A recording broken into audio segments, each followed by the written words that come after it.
Good morning, my dear brothers and sisters. We include in our prayers today, I think you must have heard the sound of the siren of the fire trucks passing through our Castillo Street, and they are trying to put down the fire along Bangoy. I don't know where is the exact location, but nonetheless, we pray that there will be no untoward incidents. And of course, we are here very safe, but we can be one with them in our prayers. So much ado about the fire, my dear brothers and sisters. I would like to make 3 points. So pag maingon mo 3 points, it is a basketball player coming far from the ring side and throw the ball. And the moment he made it, and people will shout 3 points, even the referee. 3 points because I want you to remember the Holy Scripture is not the sole basis of our Christian faith. For us Catholics, it is not Sola Scriptura, like the Protestants. Our brothers and sisters in that denomination, they would always say, Scripture alone. But of course, we truly believe that the Scripture, the Word of God, is one of the foundations, one of the pillars of our Christian faith.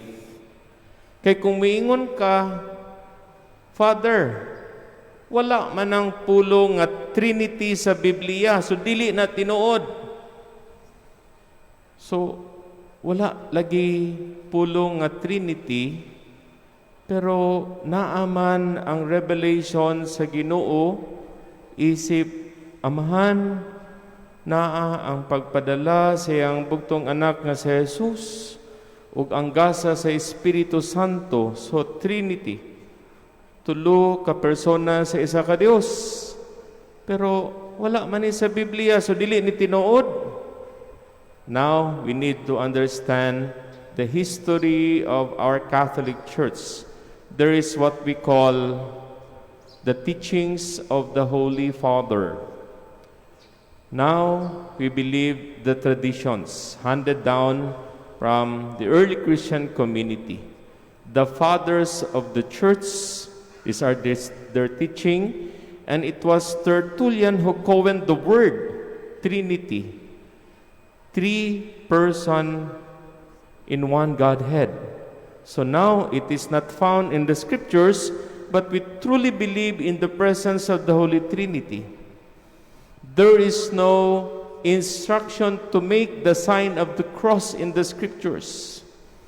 And our Protestant brothers and sisters, they really attacked us. Why do we make the sign of the cross?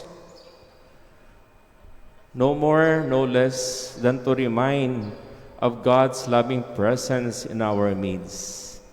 We make the sign of the cross because we truly believe it was handed down from one generation to another to remind us of the presence of God the Father, God the Son, and God the Holy Spirit. Not found in the Scriptures, but this has been handed down from one generation, and we call that tradition. Now, there is also an instruction of the Holy Father. We call that the magisterium. So now we can always say that the Holy Bible is only one of the foundations. It is not Sola Scriptura. Pariharagod na sa inyohang balay, dili man pwede nga usa lang kahaligi. So kung usa lang kahaligi ang inyong balay, most likely matumpag yun na siya. Matabingi yun na siya kadugayan. Ngano man, kay imposible man gyud sa usa ka panimalay usa lang ang haligi. The same also in our Catholic faith. Daghantag mga haligi. Naapod tay pagtudlo sa ginatawag nga authority of the church, the magisterium. And that is why the church is hierarchical. kung unsay mando sa atong Santo Papa, ngadto sa mga College of Cardinals, ngadto sa mga obispo sa ilahang territory, ang obispo ngadto sa mga parish priest nga minanduan kauban ang council sa mga clergy, ang parish priest ngadto sa iyang mga PPC. So now we can understand the unity of the church from a simple parishioner going to his connection to the Holy Father. Isn't it great? So dili dahi ka pwede mo ingon nga parishioner naman ko, Padel. No. You belong to the church because we are a community founded down no other than our Lord Jesus Christ, whom we truly believe His words are found in the Holy Bible. That's one point. Second point, my dear brothers and sisters, as I read the Gospel and connecting it to the first reading from the letter of Jonah, the book of Jonah, and the letter of St. Paul to the Corinthians, we can sum up these three readings as the call, an invitation of the Lord. When I talk about vocation, about the invitation of the Lord or our own calling, let me present to you 6 numbers. This is not connected in any number games. So, pwede po ninyo tayaan sa loto kung gusto mo. Pila ba ka numero ang loto, Nay? Wanay mo tugan kay sa tigpataya, giday loto kung musulti. Unom ka numbers lang. The first number is 61. The second number is 23. The third number is 15. The next number is 7. The fifth number is 5. And the last number is 1. So memorize it. 6 numbers only. 61 was the number of seminarians when we entered the seminary. 61 mi kabuok mga applicants. At the time, way back 1984, mga millennial, pasensya na mo ha, may bala ninyo akong edad. Daghan kaayo nag-a-apply sa seminary at the time. Because in the seminary, of course, it is a bit difficult in the application. More than 100, daghan kay mag-apply, pero dili kwaon tanan. Kinahanglan imong average 85. Taas ka og rating sa NCEE, wala na may NCEE karon. Tan-awon imong recommendation, involvement sa school, sa parish, so on and so forth. So you will be qualified to enter in the seminary after fulfilling all those documents and the recommendation from the parish priest. At the time, when we were first year in philosophy, we were 61. Mauna ang numero. After 4 years in philosophy, 23 na lang may nag-graduate. Pila ang nawala? Out of 61, 23 lang may nag-graduate sa philosophy. So, mana ka nga, Father, daghan gusto magpari niya. Nganong di man papadayonon? Well, my dear brothers and sisters, during our time, if you have one failing subject na bagsak lang mo, you are automatically out. For those seminarians who would be caught cheating, automatically out. So, screen mitanan kaayo. Mauna nga, after first year in philosophy, pag-abot sa fourth year, 23 lang may ang nag-graduate. Well, what's the next number? 15. 15 lang may nagpadayon sa seminary sa theology. Out of 23 nga nag-graduate sa philosophy, 15 lang kabuok ang nagpadayon ang na-recommend. So duhami gipadala sa UST, the rest studied in Remase. After 4 years in theology, well, the next number is 7. Out of 61 during our first year, 7 lang mi napari. Ingon anak kagamay. Pero kung mangutana mo, lisod gud magpari, Father, no? Lisod. Siyempre, tanan aspects sa imuhang kinabuhi, scrutinize, i-check imong behavior, imong dealing sa mga tao, imong tanan. Nya napari mi 7.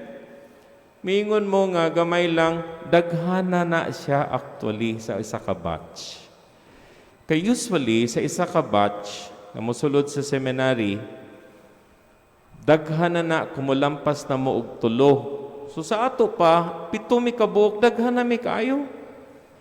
Pero 61 mi nagsugod. Na ay mga batch sa seminary nga wala gyud na pari. Ya, swerte na pod kung naay mapari isa o duha.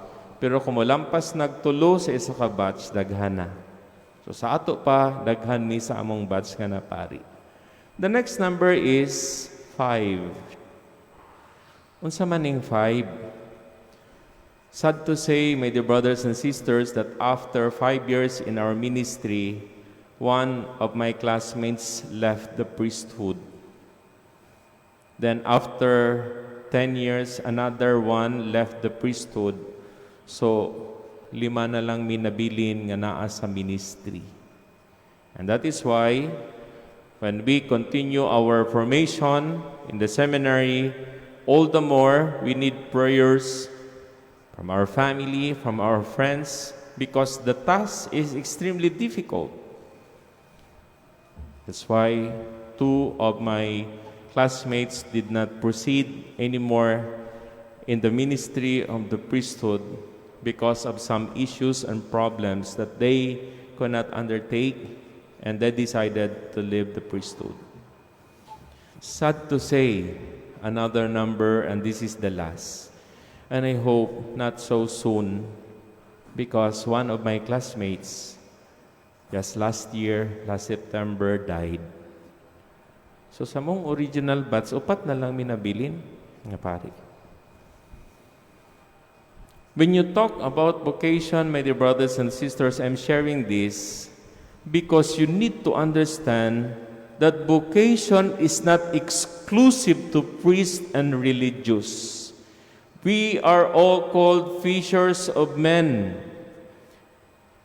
Though we receive a special vocation to serve in the church as priests or as religious, but all of us are called fishers of men.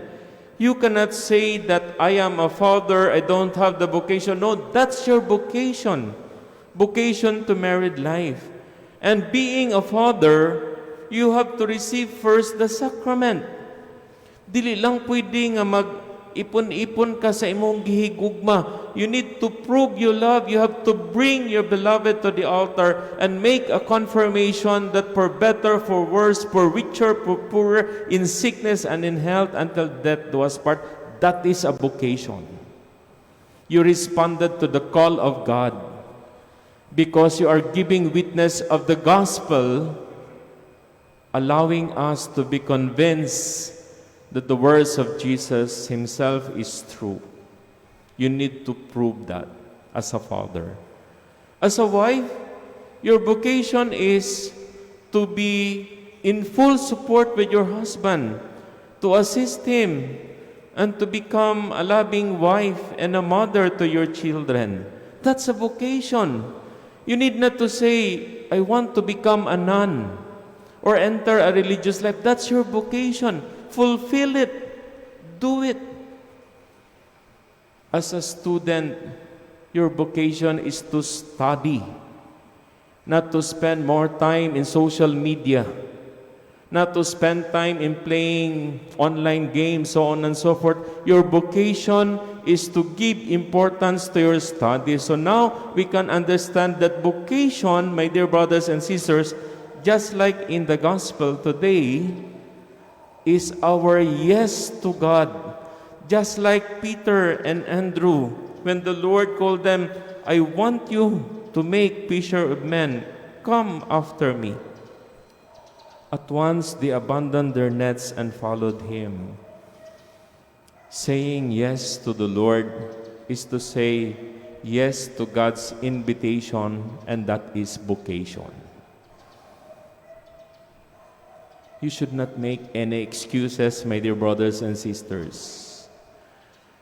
For those people living together, please say yes to the Lord by receiving the sacrament of marriage.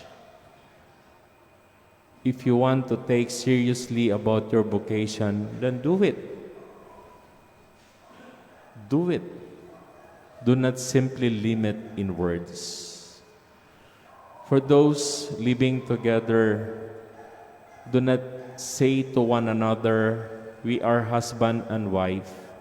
You have no way of saying that unless you come in front of the altar and make a promise to the Lord that your love is made holy and sacred. So now you can say that vocation is not exclusive for us priests. It's not exclusive for us religious. It is for all of us. And that is why, my dear brothers and sisters, my third point is all about the application of making the Word of God truly alive in our lives and applying the gospel, the readings, like the first reading, Jonah fulfilled his promise to the Lord. At the beginning, he was so afraid to go to Nineveh. But the Lord has His own way of getting him. He was actually forced to jump from the ship because it nearly capsized, and Jonah was taken by a whale, and he stayed in the belly of the whale 3 days and 3 nights, and the moment the whale opened his mouth, it was Nineveh. So at the beginning, Jonah was afraid to say yes to the Lord, but the Lord was able to find his way. Saint Paul made a challenge to the people in Corinth to make an urgent response to the invitation of the Lord. And now, the gospel, Jesus said, "This is the time of fulfillment. The kingdom of God is at hand. Repent and believe in the gospel, the proclamation of the Lord." And now He needs collaborators. So Saint Peter and Andrew, they were concerned of earthly needs. They were concerned of their own progress. But when they said yes to the Lord, "Come after me and I will make you fishers of men," my dear brothers and sisters, it needs a personal response. Personal response. Dili pwede nga pugson ka. So kung ang usa ka man nagtiayon, napugos siya, ingnon siya sa pari nga kinahanglan magpakasal ka kay naa na mo'y anak, that could be a factor where marriage could be invalid because there is coercion from the priest. Ang isa ka tao, kung napugos diha sa pagpangalagad, it is not meritorious. So now, how can we say to the invitation of the Lord, my dear brothers and sisters? It should be coming from the heart. And that is why whatever sacrifices it may entail with regard to our vocation, we cannot give up at once, because the foundation of our calling is based on the Word of God, putting in concrete in our day-to-day lives this gospel, these teachings of the Lord, so that when we encounter problems and disappointments in life, we go on, we persevere, because it is God calling us. And that is why, summarizing these 3 points, the Bible, the Word of God, the Gospel today, the readings today, and putting it into our day-to-day lives, my dear brothers and sisters, my third and final point is all about engaging ourselves into the Word of God, you can simply do it in prayer. In prayer. If you go on praying, my dear brothers and sisters, you stop sinning. If you stop praying, you go on sinning. So kumuundang ka og pag-ampo, dali ra kayo sa imuha ang pagbuhat og sala. Kung sige ka nagbuhat og sala, higayon na nimo nga muundang kag ampo. And that is why I would like to congratulate you for coming every Sunday in the celebration of the Eucharist. There is this desire to change our hearts. There's this desire to repent. Wala ta nagpadala sa demand sa kalibutan nga padayon lang pagpakasala. Naatay gihangyo sa Ginoo. And that is why, let me end this by a very concrete experience during my 4th year in philosophy. I was praying to the Lord. I was inside our seminary chapel if I will proceed to my studies in theology or not. Kay kami sa una, pag mag-graduate ka sa seminary, ilugan ka og mga kumpanya para dito ka magtrabaho. So remember, we were 23 when we finished our philosophy years. And some of my classmates applied to teach in different universities, applied as a med rep, so on and so forth, and they were doing well. And so I was also captivated by that desire because I really wanted to help my family. Since my father died when I was about to enter my elementary schooling, and I have 3 sisters, so I wanted to assist my family in my own way. Since after my college, that would be an opportunity to work in a company, to have a better salary maybe, and that could be a venue where I could assist my mother and my sisters. But God has His own way. God offered me something completely different when I engaged myself in prayer. So when I prayed inside the chapel, I noticed, because after the common prayer in the community, I did not leave the chapel yet. Nagpabilin ko. Kay murag undecided ko kung magawas ba ko sa seminary, magpadayon ba ko sa seminary. So, naguna-una ako kung unsa ako ang desisyon nga buhaton. So, I need to engage myself in prayer. During the time when I was alone in the chapel, the electric lights were put off. Patay na tanan suga, kanang gawas naman ang mga seminarians. Then I stayed a little more time inside the seminary chapel. And I noticed the tabernacle light, kini siya, kani nag-blink-blink sa tuang tabernacle. So, naana siya sa tunga sa seminary. Katong siga pa ang suga, wala nag-radiate ang iyang light. Wala nag-illumine ang iyang light. Katunang namatay na ang tanang suga, hayag kaayo kini nga suga. Ngano man, kay bisan ang kangit-ngit, dili makapildi sa iyahang gamay nga kahayag. Niingon ko, Lord, thank you for that message. Thank you for revealing to me that when everything is put off, the lights I mean, now I will be able to see you clearly. So instead of not proceeding my studies in the seminary, I decided to stay 1 year in intense formation in Tagaytay with the Focolare movement before proceeding my studies in theology. There, I tried to discern that my family is not only nanay and my sisters. My family is the whole Christian community. And if I want to assist my family, I would like to assist everybody. I want to develop that universal love. Though I cannot deny my mother, my sisters, that I still offer help to them, but I am offering completely my life to the community.